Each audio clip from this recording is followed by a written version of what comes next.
নরেন্দ্র মোদীজির কলকাতা মেট্রোর উদ্বোধনে দমদমের মাটিতে দাঁড়িয়ে তিনি বলছিলেন, স্বাধীনতার আগে ও পরে বাণিজ্যিক ডেস্টিনেশন ছিল কোথায়? কলকাতা, পশ্চিমবঙ্গ।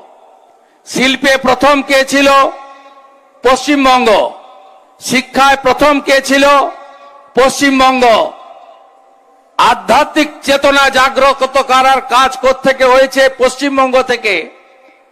শিক্ষায় প্রথম কে ছিল? পশ্চিমবঙ্গ। সাহিত্যের প্রথম স্থান কার ছিল? পশ্চিমবঙ্গ।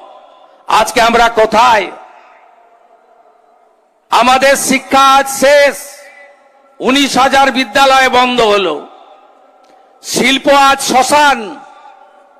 যেদিন আমরা টাটাকে তাড়িয়ে দিলাম টাটা করে, সেদিনই শিল্পের কফিনের শেষ পেরেকটা পোতা হয়ে গেল।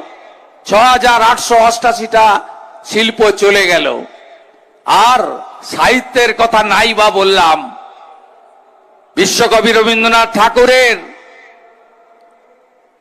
ছবি পড়ানো হলো মালদার চাঁচলে। এ লজ্জা রাখার জায়গা নেই। এই